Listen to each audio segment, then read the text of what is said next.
in a panel discussion titled Innovation and Revenue. We have Gil Radke from UCSF, and we have Terry Merritt from UCSD, and John O'Donnell from PIE. So with the warm welcome, please join me in welcoming these fabulous panelists. Thank you, Ramona. And I just want to say, when I was asking you how we would kind of organize this panel, I was kind of expecting it to be maybe the podium, table, and 3 chairs, but I'm just really happy that I'm on a bar stool. I feel very comfortable with this. So, with me, I've got John Ordonez on the far right. We have Terry Meyer from UC San Diego, and we've got Gil Radke from University of California, San Francisco. And John, who I met just yesterday for the first time, he's at PIH at Whittier, California. And after I ask the first question, our panelists are going to tell you a little bit more about themselves and introduce themselves. It's been quite a long couple of years, and I remember exactly when the pandemic started for me. I was working in Ohio, and the governor of Ohio got on Twitter or text or something, and all of a sudden everything was closing down in the city of Toledo, where I was working with ProMedica. As a matter of fact, I just loved that Tammy Jackson featured ProMedica in her comments, and very, very on point. The CEO of ProMedica, his name is Randy Ostra, and he is the national visionary and leader of social determinants of health. So it's something that is worth studying on social determinants, and I was so pleased to hear ProMedica featured by Tammy. So Tammy, thank you for doing that. I've been doing some interim work the last couple of years and consulting for a children's hospital for the first time in my career, so I've had a really interesting 2-3 years during the pandemic, and just so pleased to get an opportunity to moderate. So Ramona Hernandez, thank you for volunteering me to moderate today. No time to relax for me. So, I just want to say, we're in Las Vegas, and I remember the first time I was in Las Vegas, and I went to a show called Mystere. It's 1997. I just remember being absolutely blown away, inspired by that show. And a couple days ago, I brought my wife to a show called The Mentalist. But for me, Vegas is such a city of inspiration. If you cannot be inspired here, I don't know what's going to inspire you. But what is so inspirational about Vegas? I'm going to give you just my thoughts. Gamification. No other city with these casinos can teach us more about gamifying the revenue cycle. Whether you're a provider running the revenue cycle or you're a vendor serving the revenue cycle. I was passing by the roulette table the other day. It's the only game that I can possibly play. I don't have the skill to gamble.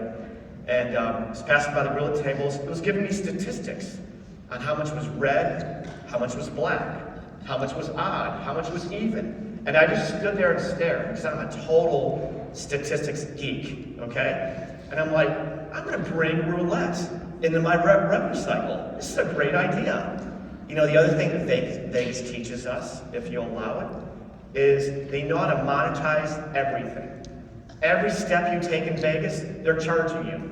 I was walking past some fun people on the Vegas Boulevard and sidewalk, and I was walking very fast like I usually do, and I passed this lady, and all of a sudden I said, wow. And that lady had a hula hoop. She's probably 60 or 70 years old, and I just stopped and I said, I've got to give this lady a tip. This is too good to be true. Man, she must be in great shape doing the hula hoop all day long. So she knows how to monetize her own exercise. And then theater. I mean, where can you see better shows on earth? And can we bring theater into our revenue cycles, into our town halls, into the way we manage our remote, teams meetings? Can we bring theater and fun, both as a provider and as a vendor? So those are my thoughts on Vegas, and I'm really glad to be here. I'm always inspired, and in the last couple of years, I really I'll just share a couple observations, and I'm sure the panelists will have thoughts on this too, but I remember 2 or 3 years ago thinking that turnover is really accelerating in the revenue cycle, turnover in leadership. And as much as that causes stress, it's an opportunity. The other thing, I really observed, and this is not, this is me stating the obvious, is remote work is now standard. We might all have wondered if we were going to go back to, being in the office. No, it's now standard. It's now table stakes to run a revenue cycle that is remote. And then, the other observation, which has really been hitting me lately, and probably many of you too, is we are so short-staffed across the country. And again, that's an opportunity to think creatively, to utilize our partner vendors in different ways, for our partner vendors to be developing new solutions for us. So, turnover, short staffing, and just remote being here to stay, those are kind of my observations, and I can't believe it's January 17th, 2022. But I'm going to ask my first question to the panelists, and Terry, I'm going to ask you to go first, okay? And then John, and then Gil.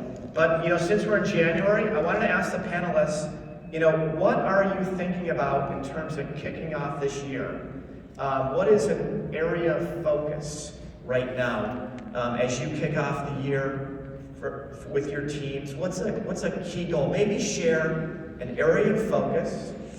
And I also want you to tell us how you want to measure success. So Terry, if you wouldn't mind kicking us off with your answer about area of focus, and maybe tell us a little about yourself too. Great. Well, thank you for having me here today. My name is Terry Meyer. I am the Assistant Director for Patient Revenue Cycle at UC San Diego Health. So my scope of responsibility is single billing office, so both the professional and the technical side for UCSD. I've got a financial assistance group, and we do the customer service for UC Riverside as well. So it's a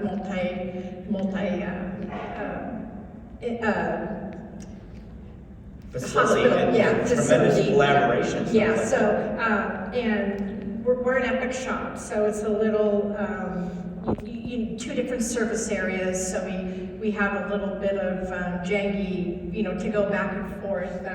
When the call comes in, it goes in my customer service ear, Riverside, so they know to get ready for a Riverside call. But we're very appreciative that they believed in us so much to be able to give us additional responsibility. So an area of focus for me is education. Being customer service and with the high complexity of healthcare, when that patient calls, I think to be of service to them, to have well-educated customer service professionals that can answer that question, really leads to trust in our organization. I think it contributes to the likelihood to recommend, but it also contributes to collecting cash. And patient cash is really hard to collect. One of the hardest things, I think, and especially now with all of the high deductible health plans, and especially in California, we've got some really challenging assembly bills and Senate bills with AB 1020 and SB 532, which is leading to an extreme complexity for our patients. I don't think we have ever been under a mandate to provide as much paper to our patients that we do now. We have to give them a disclosure for the No Surprise Act. We have to give them now a one-page informational sheet on our charity care program. We have to give them a good faith estimate with a disclaimer saying if you don't want to pay your bill, you can object to it.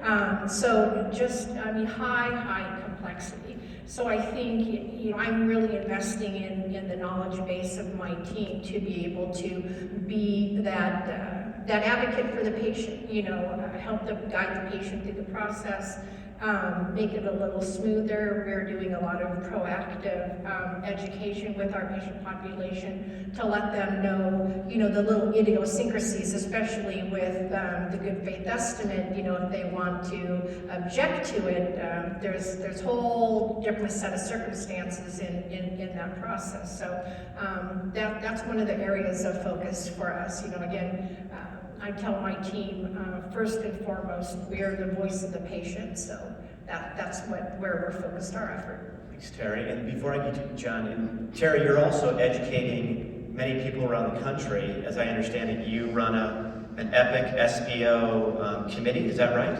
Yeah, for EPIC, I am the SBO best practice call facilitator. So if any of you EPIC shops, if you go onto the user web, you can sign up. We meet the second Friday at 12 o'clock of every month, and I facilitate getting EPIC shops across the United States together to talk about best practices. And EPIC is part of our calls, so right. we have an EPIC resource. Well, your fame precedes you because, as we mentioned, as we talked, I've not met you until today.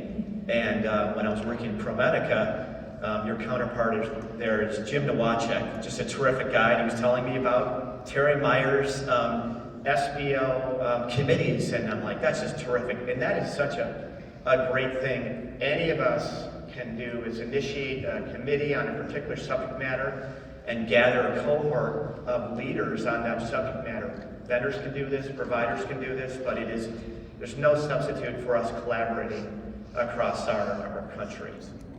Hello? Okay. First of all, thank you for the opportunity to be here. I'm Gil Radke. I'm the VP of RevCycle for UC San Francisco. And I've been in RevCycle for about over 30 years in different areas of RevCycle. Personally, I love soccer. That's my passion. Terry knows this. But yesterday, I actually really got excited. The 49ers beat in Dallas, so go Niners.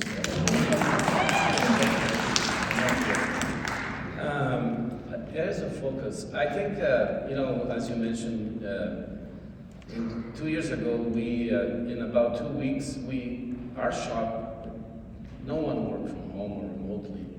In a matter of a couple of weeks, we have to basically move out over 400 people to some type of remote arrangement. So it's been 2 years now, and I think I feel like I lost some contact with the people and maybe our culture and maybe our goals and things like that. And I think one of the areas I want to work this year is really bring people together, either remotely or somehow so we can actually connect again. I think work remotely is here to stay. We're probably going to go to a hybrid model in the near future, but there are things I still think, I'm kind of been doing this for 30 years, kind of old timer, right? I like to walk the floor and like to do things, and those things are impossible anymore. How you substitute that? How you do things, in a remote way?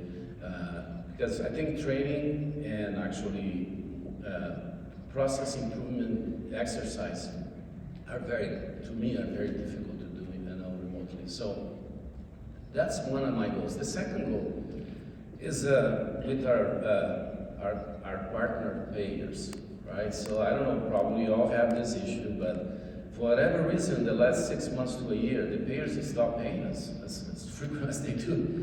Our AR used to be, it's between 6 to 9 months, 90 to 95, zero out, and now that's, go down to 75%. There's, the same problems that probably we have, they do have too. They have turnover, they have a lot of mistakes, a lot of issues with their claims processing. They're closing those accounts without even looking at them. I've never seen somebody lose so many documents like they're doing lately. So trying to engage with them and in the best way possible, and maybe we're going to be a little bit litigious at the end, but it is being a huge challenge for our organization, and I think probably for the industry as well. And Gil, I love that you're reflecting on how to make remote work effective. I feel the same way. I'm at my 30th year. My first year in RevCycle was in 1992 at a place called UCLA Medical Center. I seem to always be coming back to Southern California. And, I just really believe in the power of connection. I love that I see you guys here three-dimensionally, okay? I was getting really tired of seeing you all two-dimensionally. And so it's just great. And, John and I met for the first time last night in the convention. And someone introduced us, and I appreciate that. And I learned that John is a triathlete. So John and I have something in common already. I'm a longtime triathlete. And John, tell us about your area of focus for 2022. Let's not get there, because if we talk about our passion or different, it's going to take forever. Okay. But I'm very happy to be here. It's this privilege to be with the esteemed panel. Thank you, Satchel and Ramona, for shoving me here. I'm a replacement, but I'm very, very happy that you did. So kind of really seeing a lot of the folks that I've worked with over the phone and emails, putting faces to the names, it's tremendous opportunity. But to answer your question, Patrick, I think it's very consistent with what we have here, even taking from what Anton Gunn's session this morning. It's about the people, the culture. How you lead the staff, how you lead the teams.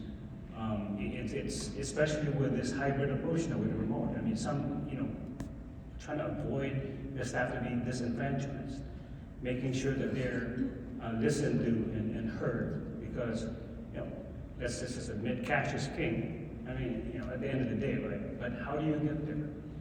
I mean, you want to make the staff happy because the cash will follow. I mean, I don't think it's a scientific method, right? But just really, my focus this year is to really commit to be a better engaged and a better leader. When Mr. Gunn said, you deserve to be a leader, you serve the people. I don't think I'm deserving of the leader, being a leader, but to make sure that you collaborate and help them be successful in their jobs. And the business partners. I mean, I'm old school. I've been in RevCycle for almost 40 years now. My trick is, when I date myself, does anybody know what an underwood is? Because I'm very hands-on, and when I work with the team, you're lucky right now with all the technology that you have.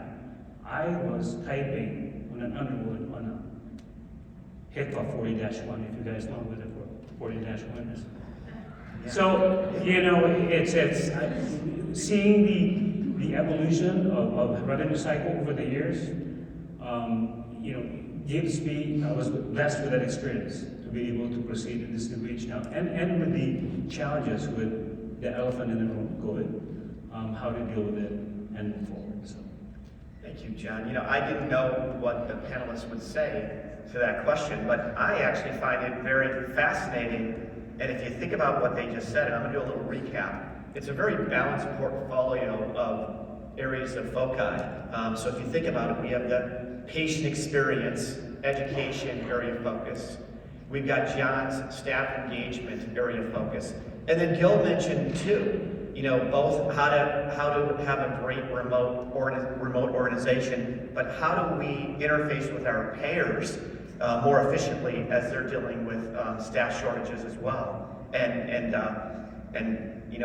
Terry actually mentioned all the things we're dealing with around price transparency, not only the good faith estimate, but then if you're in California, the Assembly Bill is 1020 in particular. So, just listening to the panelists, that is a very good portfolio strategy to run a revenue cycle. Bring it back to Scripps Healthcare. I've got a strategy now for 2022. We're just going to do a fun question, and this is going to be a real quick one.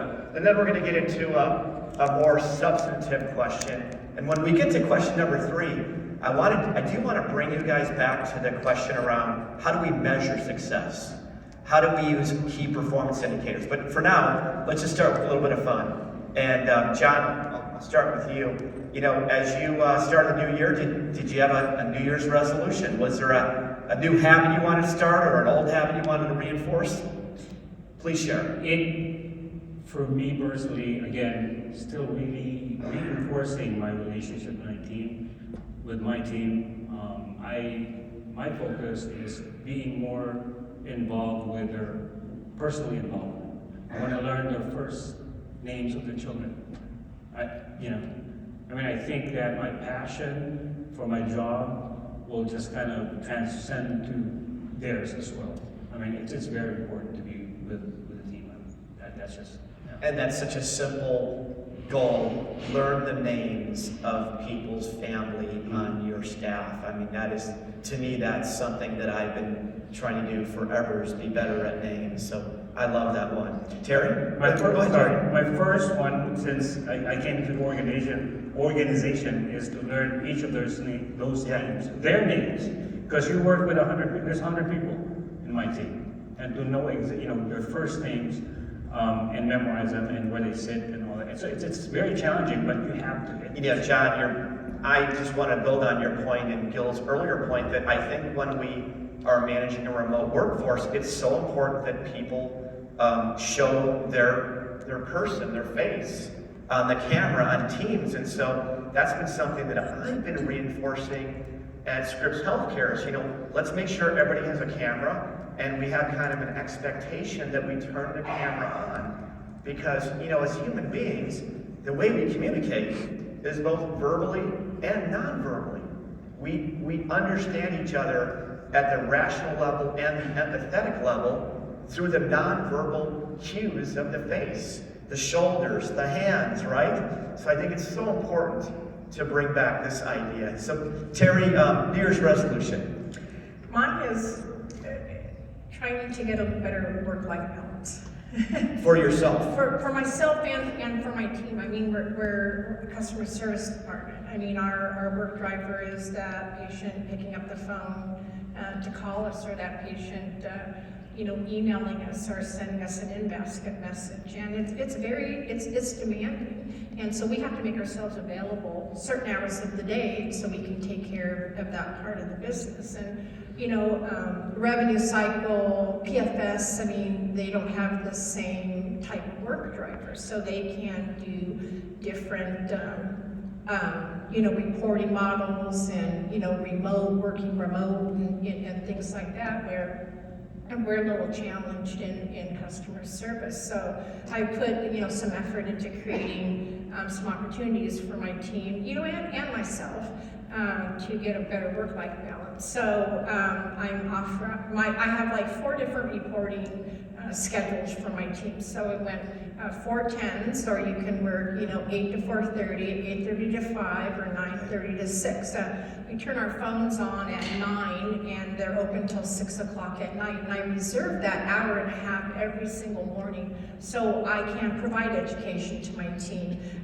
We actively participate in the daily engagement system, so I have 2 huddles, first shift huddle and a second shift huddle with my team every morning. I have a virtual huddle board because almost 100% of my team is remote. So part of that daily engagement system is the team, serving up what are the trends, what are the common phone calls, the reasons why patients are calling us, so we can figure out what we can do, being the voice of the patient, to solve that problem for that patient and all the other patients that are going to come behind them that may have the same kind of problem.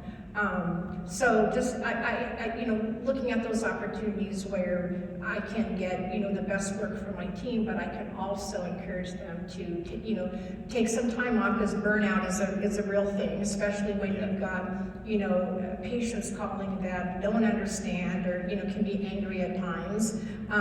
It takes a toll on that customer service rep. So I want to make sure that we want to work hard, we want to play hard too. And it reminds me, Gil used to be my boss at Stanford. So I worked under Gil for 4 years before I came to San Diego. Do you remember? And we moved from one building to the other. And when we vacated one building, got all the desks and everything out. We had a soccer game inside the building, and in our soccer game. So I always remember that was kind of like my highlight of my time at Stanford, playing soccer with Gil in the old building. So it was so cool. But yeah, just a better work-life balance. Yes. Terry, what's the productivity standard for your customer service team if you have one? I do. We do not measure phone calls. I measure their percent ready. So we're asking our team to be 65% ready, because if you're not ready to answer a call, you're not productive. And we really put an emphasis on quality, not so much the quantity. We want to make sure that whatever it is that we need to do for that patient, that we have the time to do. So my phone calls average about 6.5 minutes in duration. And again, I'm an SBO, so it's both professional and technical. So we're working at the guarantor level in Epic speak. But I want to make sure that we have enough time to spend with our patient. And you know, customer service is hard, and we do get compliments, you know, every so often. I know I'm speaking tomorrow afternoon on this subject as well, but just recently, one of my team members, you know, and part of, you know, DS's recognition, we put a lot of effort into recognizing our team when they're doing exceptional work. But I had a physician call me and want to recognize one of my team members for taking the time to help him with his bill. It wasn't a problem with UCSD, it was actually an issue with his insurance company, but my customer service rep immediately recognized the problem, got the insurance on a 3-way call with a physician, and solved that physician's problem. And that's what I'm hoping, you know, through the education too, to know how to recognize what the problem is, and then knowing the solution to the problem. So want to empower them with knowledge as much as I can, so they can be the voice of the patient, not so much inside UCSD, but outside UCSD with the insurance companies. Great, terrific. Gil? Right. Just a tip. One thing that I did when I came to Semper, actually, I had, I know those baseball cards. I created like a magnetic cards, a picture of every single staff member, and she inherited that from me. And I had it on a board, a whiteboard, and every day I spent 15-20 minutes memorizing, right? That's like those things. It was on my board when I got there. So I think it's a good thing. It's so important to let know about your staff and actually know something about them, right? Something, because that makes it very personal. You get to know the people, and that's the challenge now, because we have hired some staff that I have not met yet, so that's a challenge. But New Year's resolution, I promised my family that I'm gonna close my computer a certain decent time, because working from home, you start early and never finish kind of thing, and go back to do some more exercising and some, so I can clear my mind instead of hitting the stool, right, on the bar. Just go at home. That's great. I think another thing that I'm trying to prepare myself mentally is that my youngest daughter is going to college this fall. I'm going to feel that not only emotionally, but financially, because I have a senior and a freshman in college in the same year, so that's going to be a challenge as well. But overall, I think I personally just hope that we can come out of this situation sooner than later, so we can have a more reasonable. I see a lot of despair over there, a lot of lack of engagement, just because people kind of gave up in general. Maybe some of our colleagues do not, but I think it's important to keep the faith. Like our keynote speaker said today, is an opportunity. We should continue to move forward and with our goals, personally and in our professional goals as well. So, big year in front of us, and I have a lot of hope that we're going to have a great year. Thank you, Gil. Terry and John, I got a bunch of takeaways. I don't know about you guys, but that was awesome. Yeah. Well, let's get to a serious question. So I remember several years ago telling my directors, where I was working, I said, you know what? This is going to be a much tougher year than last year. And then the next year, I said, you know what? This year's going to be a much tougher year than last year. So I just finally stopped saying that, okay? Because we are always asked to do things faster, cheaper, and better in RevCycle. That is something that we're all being asked to do. And again, it's both the provider side and the vendor side. You know, the way we measure these things is through our cost to collect. We've got to do things cheaper. Through our avoidable write-off, we've got to do things in a way that we get paid and not underpaid and not denied.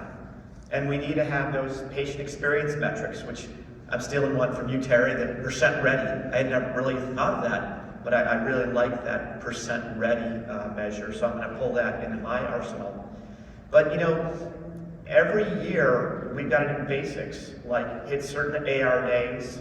We have to hit, you know, 100% of cash to net patient revenue. There's our metrics that we just have to do on the basic blocking and tackling. But above and beyond that, our CFOs, our CEOs, they ask us to put additional net revenue on the books. And I call these, you know, our PIs, our performance initiatives. And so I'd like you guys to talk about, you know, and I'll start with you, Gil, a performance initiative, very concrete, specific project that you have, that you're launching this year. You might be in the planning phase. For that is, at least in our organization, there was not so many, well, it is a resignation, but it's retirements. We have some of our most experienced and seasoned individuals actually leaving the organization to do something else or just to enjoy life.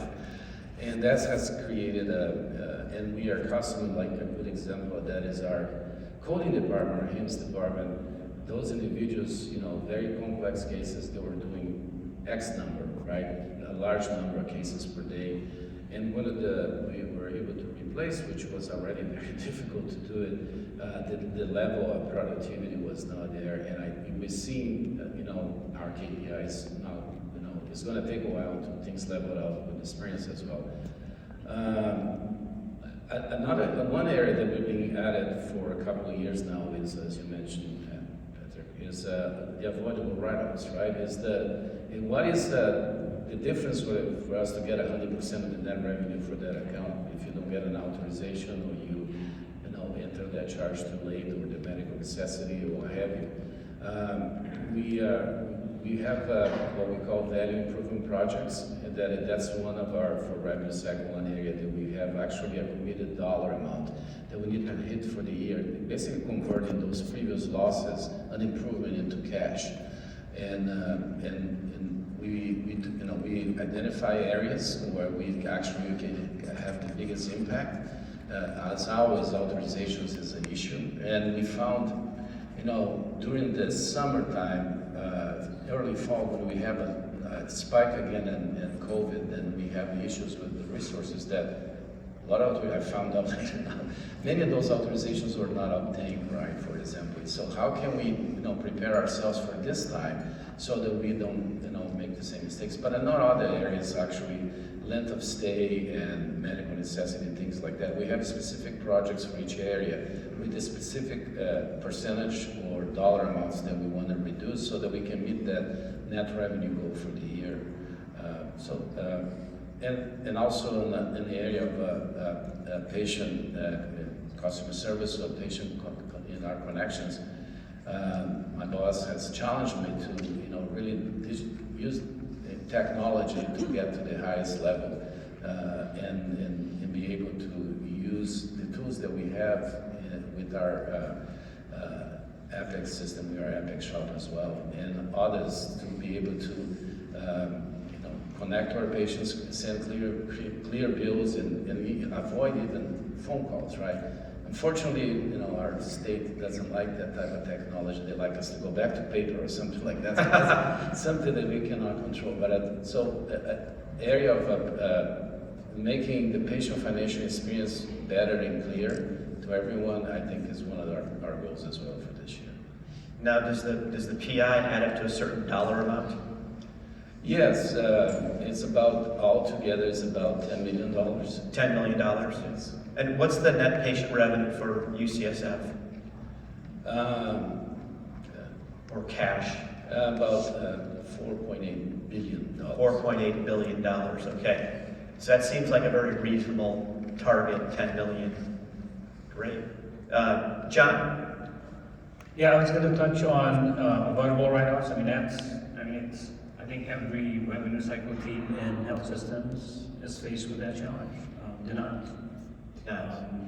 You know, it's about, you know, my kind of commitment is, you know, to continue to root cause these denials and have a more collaborative approach and working with the different teams, whether it's patient access, HIM, care management, kind of understand where these fall off the table and root cause them and bring it back to them and see where we can help. I mean, one item that I've been trying to cultivate is TAR denials. You know, for Medi-Cal, for those of you who work with the California Medi-Cal, a lot of these TAR denials exist in care management. So we in PFS kind of asked them, you know, what staffing shortages really are the result of it, right? So we kind of help them and understand where they fall off and who's, you know, who can, in my team, can help them in addressing that. So whether in one facility, understanding the write-offs to about $1 million a month, we've adjusted it to about almost $500 million a month, $500,000 a month, and try to keep ratcheting it down. Understanding there's no perfect system. You'll never get to zero. You get to zero, then you'll lose my job. But you know, it's just understanding, keep ratcheting it down, you know, denials, and then rooting it back to where it exists, where department it exists, and to make the corrective action. Now, John, you're a triathlete, so the middle stage of your race is the bicycle. Yeah. You know, as I understand. Yes. As I understand personally. And so what's more painful, you know, a denial of payment or a flat tire in the middle of a triathlon? As you know, in Ironman, it's nutrition and everything else. But, you know, for me, I mean, I've always asked now, so again, so don't get me there because my endorphins go up and we're going to go on forever without an Ironman. But it's about endurance and then just perseverance, right? So it's the same thing, and I'm going to kind of be around it, but it's the same thing how to have the staff be, you know, kind of identify these challenges and then bring it back to what my first point about the denials. And understand and then try to identify it and then work it through and who, you know, where are these rooted. And then just work it. And help the audience with the vocabulary a little bit too. When you're talking about denials, are you talking about the initial insurance denials which come on the 835, or are you talking about the kind of end denied write-off? These are all in the back end. All the back end, yeah. All through. Yeah. And if you guys follow, you know, HBI or some of the HFMA MAP indicators, you know, top quartile for avoidable write-offs is about 1.3% of net patient revenue. So for every $1 billion you're trying to collect, if you had 1.3% avoidable write-offs, that'd be about $13 million that you're not collecting each year. So instead of collecting $1 billion, you'd be collecting $1 billion minus $13 million. So that's kind of that tier. I have found that some organizations are not measuring the avoidable write-offs as prominently as they should be, or as accurately. They're not measuring everything. That's really key to understanding how much you're losing on a month-to-month basis. And Terry, tell us about one of your performance improvement initiatives. Well, I think just building a continuous improvement culture within my single billing office. Again, you know, the people continuing to educate them, our processes, you know, just because this is how we do it today doesn't mean this is how we have to do it tomorrow if there's a better way to do it. And our technology, staying on top of, you know, what Epic has to offer to make sure that we're taking advantage of all of those up and coming enhancements. You know, just to make sure that we want to put a lot of concerted effort into building out that self-serve, you know, for our patients, so I can reserve my team for those really complex calls. And I think in doing so, it could be, you know, kind kind of a staffing strategy where I don't have to continue to add team members, if we can balance, that self-serve part, in meeting the patient where they're at. I think we've got an opportunity with COVID where everything has gone digital, where more and more, patients are adopting that technology, and for the most part are wanting to go down that route as well. I know Stanford, did the whole defaulting to paperless billing. I think we're going to be, that's one of the initiatives that we are going to have in the very near future. But just continue to look for opportunities. Never say you're done. Just keep going. That's terrific. Thank you. We're going to switch to, it's always my favorite topic. So this will be our last question for the day. And the topic is on leadership. And so the question that I gave the panelists a few days ago is, what did you learn about yourself in the last 2 years? Because so much about leadership is about self-awareness, just continually examining yourself, your strengths, your weaknesses, your tendencies, putting yourself under self-examination. So, we've all gone through some hard times in the last 2 years. And Terry, I'll ask you to kick it off, but, just from a self-awareness perspective, what have you learned about yourself, and how are you going to do things differently as a leader in the next year or two? I think what I learned about myself is a little bit of validation. I'm a very transparent leader, and I think, as Anton said in his presentation this morning, transparency leads to trust. And in such a dynamic, distrustful situation as COVID has been for us all, I think my transparent leadership style has built a lot of trust with my employees. So much so that, they're ready to dig in at every opportunity to help our patients. I think the engagement that I have gotten from them in the last couple of years under these extreme circumstances has been just eye-opening to where we were, 3 years ago. So I think just that transparency, that knowing that they had a consistent, leadership team to help them through this process. I think, in March, when everything got shut down in California, we had our team members at home, up and running within 2 weeks of that date. We had, a little dip in our KPIs, and then we went back green. And we've been green for the last 2 years. Our, abandonment rate has been about 0.4%. We are only taking 7 seconds to answer that phone for patients. So our service level is 99.8, something like that. Our cash collections, where we're running for this year is about 154% of our goal. So I think, letting the staff know that we're there for you. We did a lot of very innovative things. They were in the same situation we were. Schools are closed, daycares are closed, what am I going to do? And when schools reopen, they only half reopened. So what we do is we let our team leave, clock out, go pick up their kids, come back, clock back in, and then we allow them to make up their time until 9 o'clock at night. So we're keeping them whole. And I think they're so appreciative of that ability that they're not going to have to lose, part of their income, because they have, again, it's that work-life balance. They have an obligation to pick up their kids. And we let them work on Saturday as well to make up their time. There's lots of things that we can do besides answering the phone. But I think that, the transparency, leading the team through these hard times has been the thing that's led to a lot of our success. Terry, what is your session tomorrow?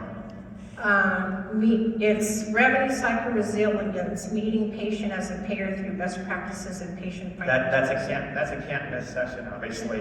That's great. I won't be here, I'll be back at work, but I've got to get your slides, promise me. Yeah. That's Yeah. great.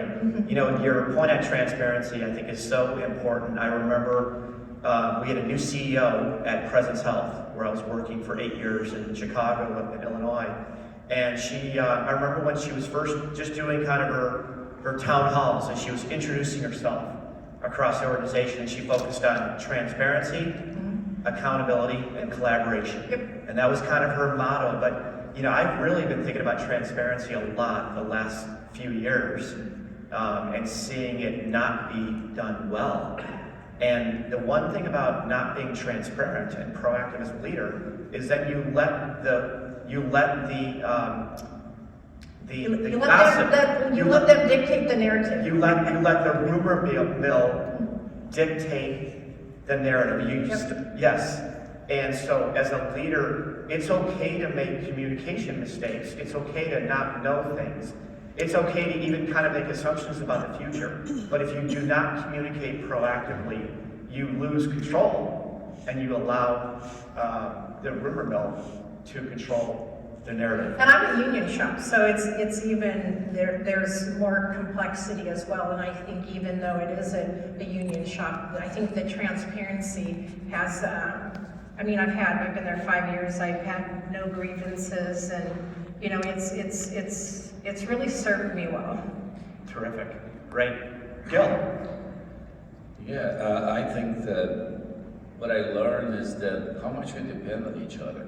You know, mostly on my management team and my staff, and you know that you can really not do much without a good team. You know, that is actually engaged and understand your goals, the goals of the organization, and what are we there for, which is serve our patients, and we're there to, you know, collect and work the revenue cycle.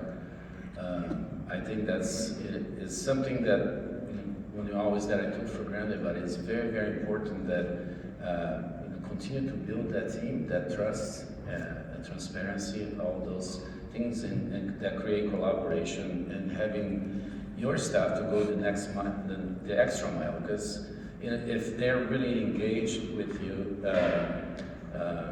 with your organization, then they will do things that, you know, without you sometimes even asking for. So I think that's a very, very important thing, and I think we accomplished that in the revenue cycle at UCSF. I want to ask you a question.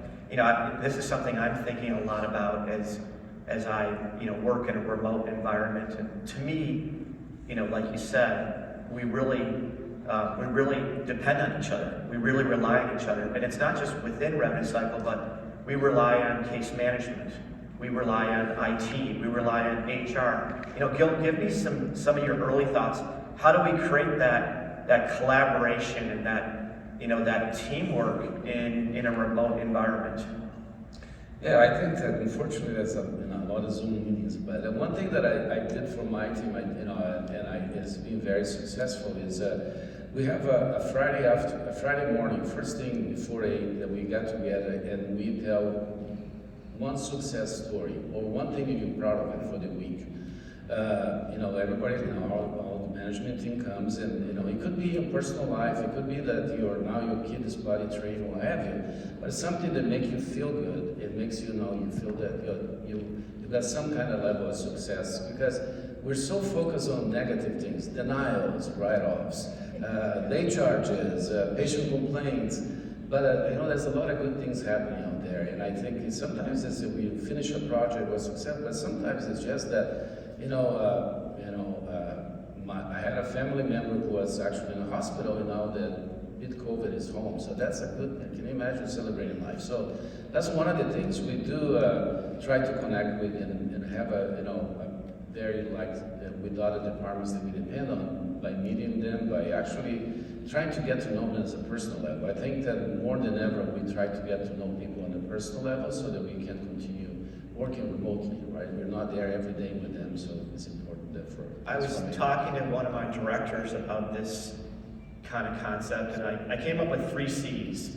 We need a culture of community, connectedness, and cohesion. And you know, we can't afford to lose that as remote becomes the new standard, the new table stakes. So I think we really have to spend time and effort and creativity as leaders to foster connectivity and cohesion and a sense of community. And I'll throw another C out there, camaraderie, which is so important to me. Having fun together, joking with each other, kidding around with each other. How do we do that? I've been to some wine hours on Zoom, so I think it can be done. So, we're going to let John have the last word as we finish up our discussion. But, on this topic of leadership, and as you've reflected, John, what have you learned about yourself in the last 2 years, and what are you going to do differently? It's very, my situation was very unique because I came into the organization. I've been with BIH for about 1.5 years only. And with the acquisition of one of the facilities, you have disparate systems and different teams working together. It's very challenging to get everybody together. And then, of course, COVID happened. I think try to even more connect with people. Anton was saying about transparency. It's so important, but I think even beyond that is humility. I've been with RevCycle, but I always tell the team, I've been with RevCycle since you guys, I'm dating myself, right? But I don't know what you know. You know the facility specifics, the processes. I'm still learning from you. What is it to make your work better? Be creative. Everybody says work harder. It's not about working harder. It's working smarter. Be creative. Empower them. But at the same time, because cash is king, you still want to make them accountable. I always deliver when we have our month-end results is every single one of you have significance in these cash, the dollars that we bring in. Every single one of you. So be proud of that. And I think my passion for my job, I'm a hands-on individual, very people-oriented. I share my passion, not only in the job, Ironman. I always share where I go, where I race. Come back with my medal and go to each one of them and kind of brag about it a little bit. But I show them to at least, and I get, to get them involved with you. I've gotten feedback saying, we've never had this interaction with our boss. If I'm not your boss, it's not about me, it's about you, right? But it's something for them to understand how you care about them. It's so very important. Because at the end of the day, they're the ones hitting the keyboards. They're the ones processing. You're trying to lead them, but to make them understand that you care. What resonates with me about your statement there is you let them know something about you as a person. But thanks again. Can we give them one more round of applause?